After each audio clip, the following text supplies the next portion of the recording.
to present Stephen Kokesberger and his session titled Public Health and the Post, the Universal Postal Union's Role in Promoting Public Health. Stephen is currently the United States Postal Service historian, a role he assumed in December of 2023.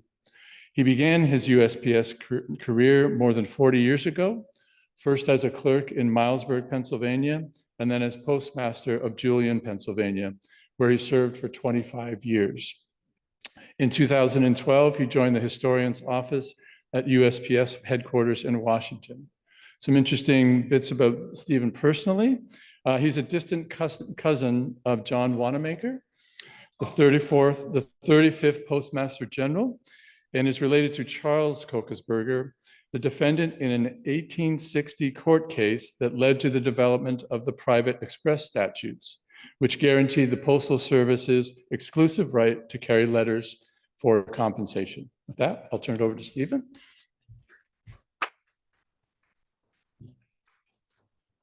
Thank you, Scott. Thank you all for being here and for inviting me. I started my career just about 2 miles away from here, so this is a homecoming for me of sorts, and it's fantastic to be able to share my time with a bunch of other postal history nerds. We're going to talk today about public health and the post, and at first, the connection between the public health and the Postal Service may seem kind of remote. In my paper, which I summarize in the presentation, I will show how the two have been intimately related for the last 600 years. Moreover, I will give examples of how public health and the post are today more intertwined than ever. So that picture is taken during the previous pandemic, 1918. People of the 14th century had no understanding of microbiology, but they associated the spread of disease with trade and mail routes. Since the true cause of infection was not known, the mail was suspected as a carrier. To prevent infection, suspected ships and their crews were isolated for 40 days before they could enter the port. The word quarantine comes from the Italian quarantena, meaning 40 days.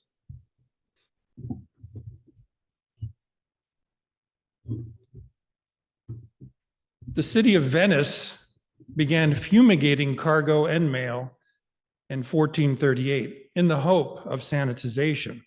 Cargo was unloaded and fumigated with smoke from burning straw, pitch, or even gunpowder.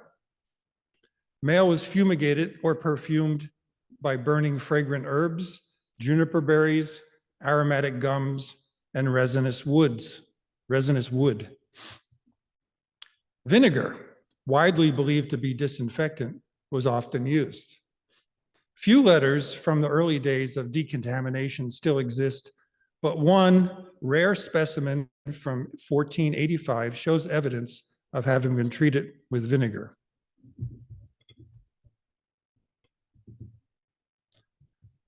Later, other methods of disinfecting the mail were developed. Instead of vinegar, formaldehyde or burning sulfur were used. Before fumigation, letters were slit open and pierced with a device called a rastle. One author described it as the love child of a medieval torture device and a waffle iron. I believe the Smithsonian has some examples of these. Before fumigation, they were slit open. Okay, in other cases, letters were baked in an oven.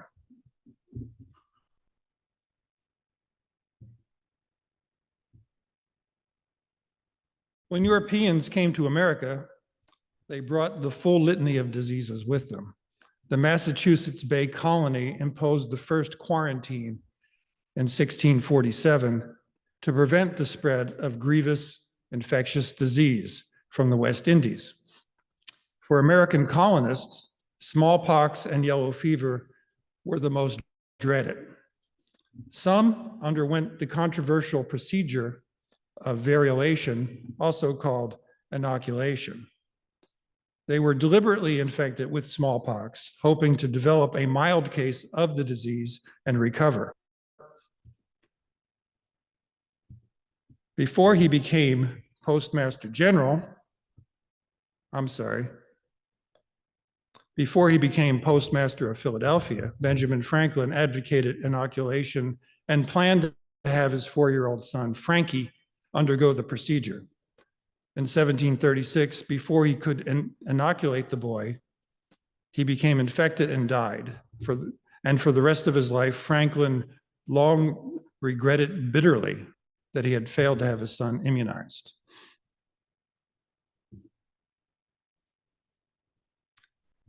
George Washington considered smallpox, not the king's troops, to be the most dangerous enemy. Martha Washington opted for inoculation, but during her recuperation, she refrained from sending letters out of fear that she might transmit the disease to her correspondents through the mail. Her husband thought her overly cautious and wrote, "There could be but little danger of conveying the infection in this manner."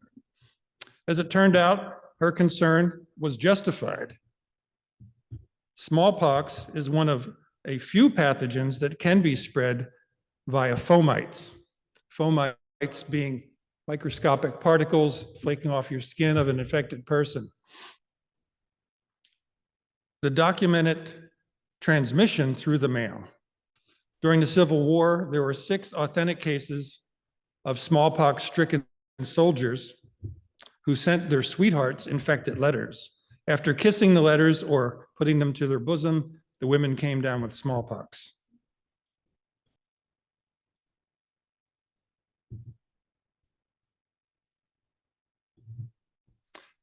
In 1801, Edward Jenner showed that smallpox could be prevented by inoculation with material from a cowpox patient, cowpox being a much milder infection.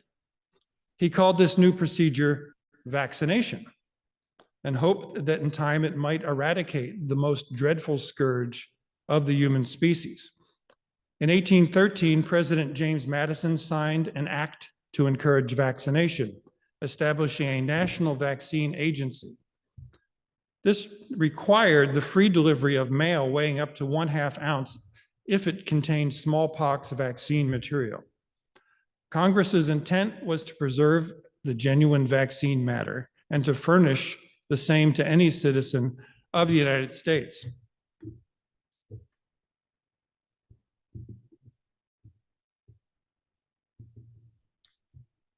Yellow fever was another scourge of early America. Outbreaks of yellow fever occurred annually in many cities along the Atlantic coast. The 1793 epidemic in Philadelphia was especially deadly. Of the city's 50,000 residents, 5,000 died from the fever in just 3 months. Philadelphia was the nation's capital, and the outbreak crippled the federal government.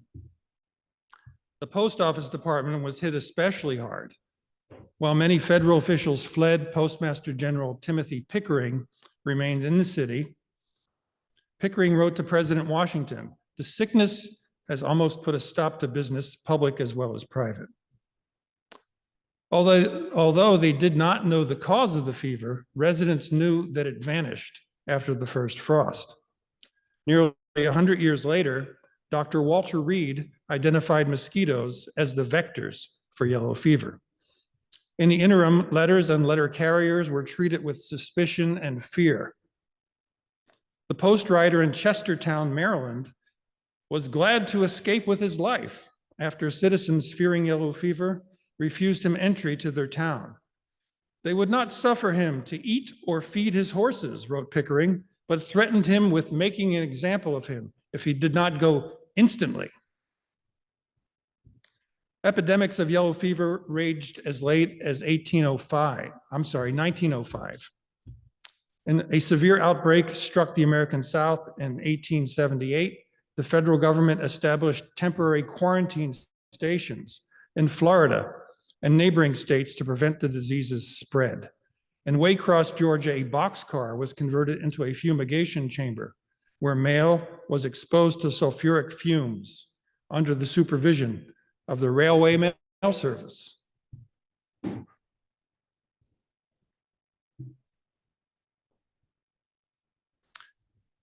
While industrialization and faster transportation increased international travel and commerce, medical science lagged behind.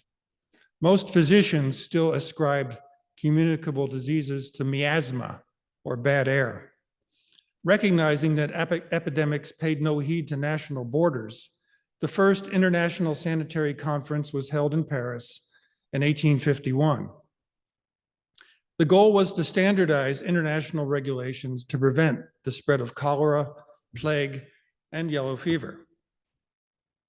The delegates had conflicting opinions on how these diseases were spread and could not agree on regulations. Over several decades, delegates continued to meet, and as medical science improved, they eventually ratified effective regulations.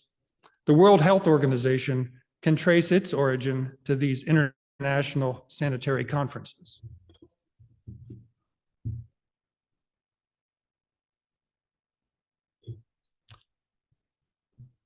The growth of international trade pushed the world's postal administrations to standardize the regulations governing the exchange of mail between nations. The Paris Conference of 1863 made significant headway towards that goal. The desire to unify international posts under a single agreement led to the Postal Congress at Bern in 1874. This culminated in the General Postal Union Treaty, later called the Universal Postal Union. The UPU Constitution declared that member countries would comprise a single postal territory for the reciprocal exchange of letter post items. Freedom of transit is guaranteed throughout the entire territory of the Union. While freedom of transit within the Union facilitated communication and commerce between member states, it also opened the door to more nefarious agents. For the microbes that caused infectious disease, freedom of transit within a single territory created new vectors and unprecedented opportunities for spread.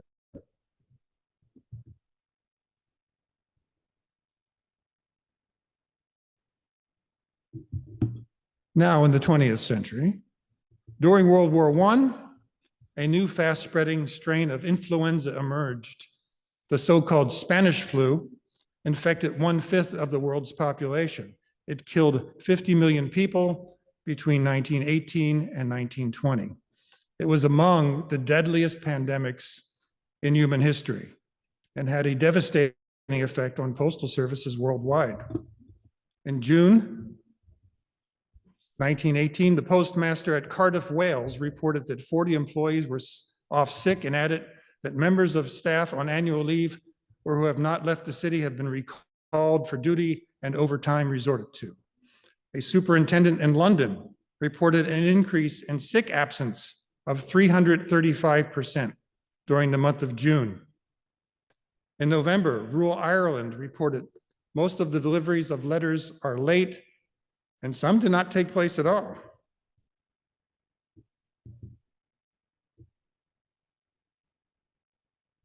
In the United States, towns and cities experienced severe staffing shortages as postal workers fell ill. Some post offices had to close or reduce hours, significantly curtailing mail delivery, and in some cases, employees succumbed to the flu. In September 1918, after an outbreak at Camp Devens, Greater Boston was severely affected. Boston Postmaster William F. Murray's death from an attack of the flu marked a turning point in media coverage of the pandemic. A little bit about Murray. He was considered to be the youngest postmaster ever to serve in Boston. He had actually served in the Spanish-American War as a teenager, came back, finished his schooling at Harvard, went on to be part of the city council, elected eventually to Congress, resigned his seat in Congress to become the postmaster of Boston. So when he died at such a young age, it was a shock. Before his death, people were not taking the pandemic seriously, but to see such a young man die so suddenly, it became front page news. In Washington, D.C., more than 150 clerks and carriers were sick with the flu amid heavy wartime mail volume. Postmaster Merritt O. Chance employed unconventional methods to deliver the mail, including recruiting women and high school boys as temporary workers.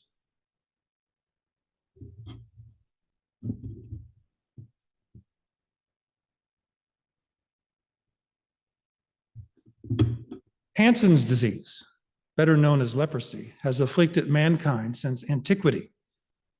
In 1860, the Kingdom of Hawaii established a leper colony on the island of Molokai's isolated Kaluapapa Peninsula.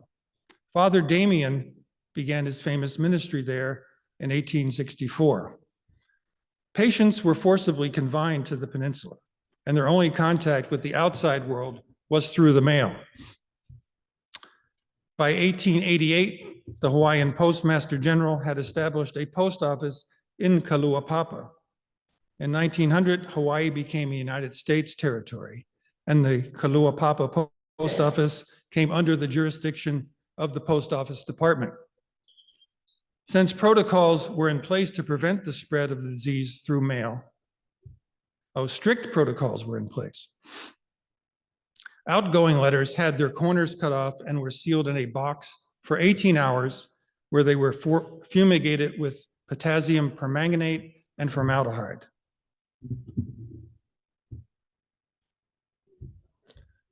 Leprosy was later found to be curable with antibiotics and less communicable than previously feared. Mandatory isolation and disinfection ended in 1969. Some residents chose to stay in Kaluapapa, the only home they had ever known. The current post office building was built in 1934 and is still in operation. It serves the few remaining residents and the employees of the National Park Service who maintain the site. Anyone ever been there? It's on my bucket list.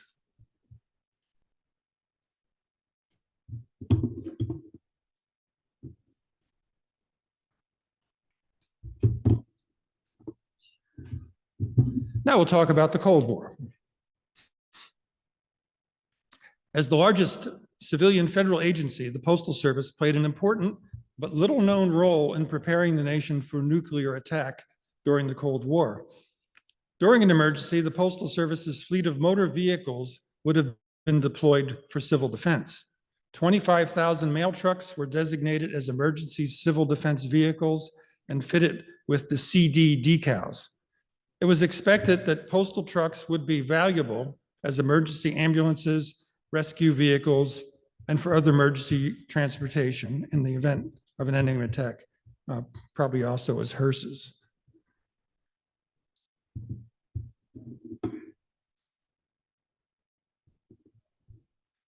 In 1959, the Postal Service issued 2 new forms for use only during a civil defense emergency. The POD Form 809, Emergency Change of Address Card, was intended for use by persons who were displaced or relocated because of emergency conditions related to an attack on the United States or evacuation necessitated thereby. 1 carton of each was shipped to every post office in the United States for storage until needed. POD Form 810, Safety Notification Card, was the companion to the Emergency Change of Address Card. It was intended for use by evacuees and survivors from disaster areas to let family, friends, employers, and others know of the safety of their safety and the location of the sender. Form 809 and 810 are still valid and must be retained at post offices for issuance during a national wartime emergency. Since they were first issued, Forms 809 and 810 have been updated several times. The most recent version of 809 was released in 1997, and 810 was updated in 1990.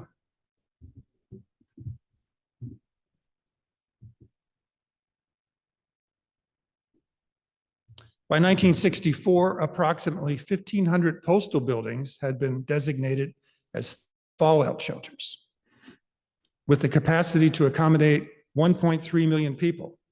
These shelters were stocked with essential survival supplies like food, water, medicine, and radiological instruments. The shelter's primary food source was a survival biscuit, with each person allocated 700 calories per day. Water was stored in steel drums, which would, once emptied, have served as makeshift toilets. So the plan was, if there's a nuclear emergency, you would go to your nearest post office fallout shelter in the basement, and you'd be locked in there for at least 2 weeks, probably with a bunch of strangers. And according to the handbook for running a shelter, who do you suppose was in charge of that shelter? It was the postmaster.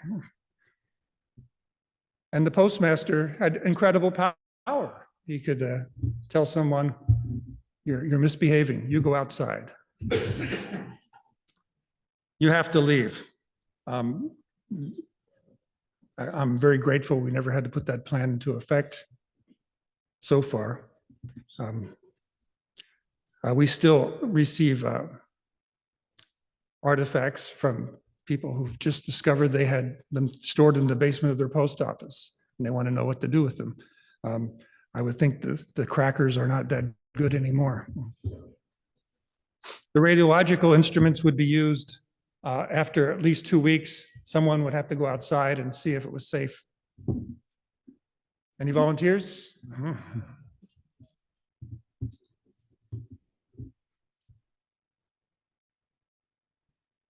2001, 1 month after the terrorist attacks of September 11th, weaponized anthrax spores were sent through the mail. This led to 22 cases of the disease and 5 deaths, including 2 postal workers in Washington, D.C. The anthrax attacks caused the closure of mail processing plant in Trenton, New Jersey, and the Brentwood facility in Washington. Anthrax contamination was found in 21 postal facilities, including one in New York City. To protect the public, the Postal Service sent notices to every U.S. address advising how to identify and handle suspicious letters and packages. In November 2001, for the first time in decades, disinfection of the mail resumed.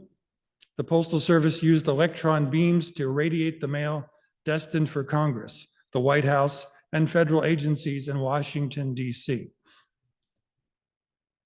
In 2004, the Postal Service began installing biohazard detection systems at mail processing facilities across the nation.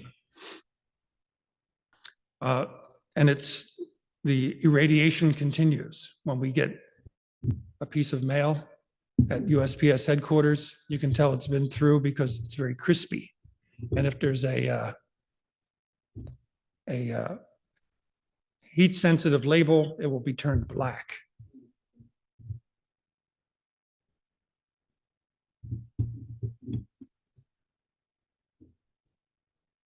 Anybody remember this? Beginning in March 2020, the Postal Service was severely challenged by COVID-19. As essential infrastructure, postal workers persevered under difficult conditions to continue their vital mission, providing reliable, affordable mail service to all Americans. This mission became even more crucial as millions of homebound Americans relied on swift delivery of necessities and critical medical supplies. During the pandemic, mail volume dropped by more than 20%, while online shopping drove package volumes to record heights. 1/5 of the USPS workforce quarantined at some point during the year. Employee absences combined with the surge in parcels resulted in delays in processing and delivering the mail. The reduced workforce strained available employees, causing overtime expenses to soar. In December of 2021, the Biden administration enlisted the Postal Service to deliver 500 million at-home COVID test kits nationwide. The Postal Service quickly created a website, www.covidtest.gov, and a toll-free number for ordering the kits. The Postal Service also packed and prepared the kits for delivery, which is a new challenge for the organization. A seventh round of free test kits began in September of 2024. To date, the program has delivered more than 900 million tests.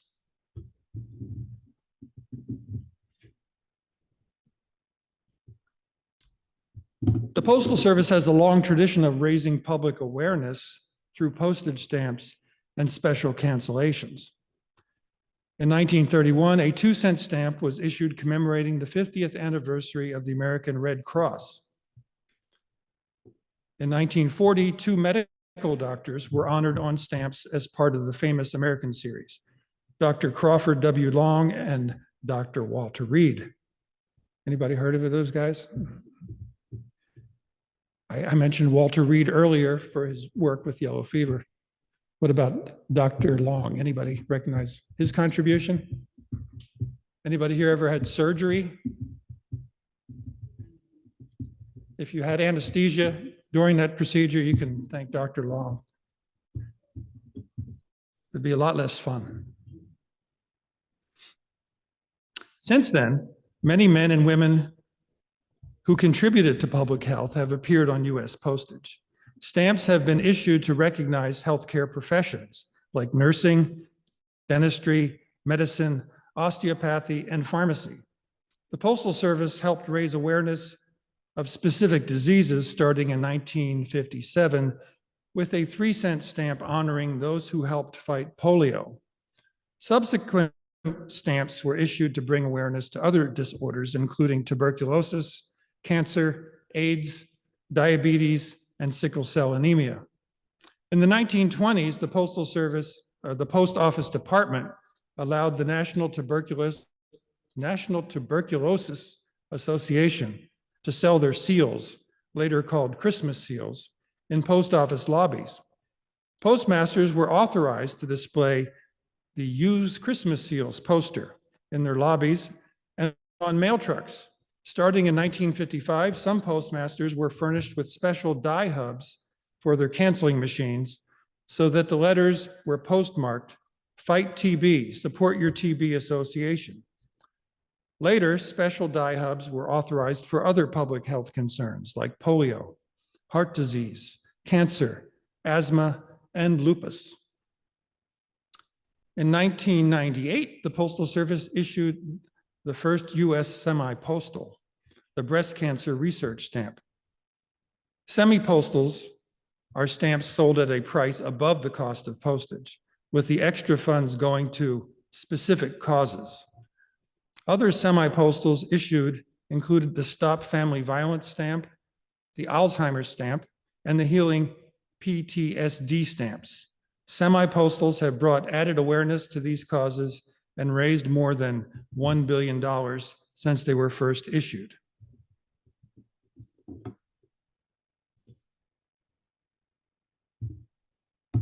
To summarize, during the 21st century, the world's posts have played a growing role in promoting public health. UPU members have provided an array of health initiatives, including novel ways of medicines, protective equipment, and health information. A UPU program called Post for Health was created during the COVID-19 pandemic to address the challenge of delivering vaccines to rural or isolated areas, despite most postal systems lacking cold chain logistics. Because of their extensive reach, logistical expertise, local knowledge, and a standardized global network, the world's posts continue to play a crucial role in supporting public health. Thanks very much.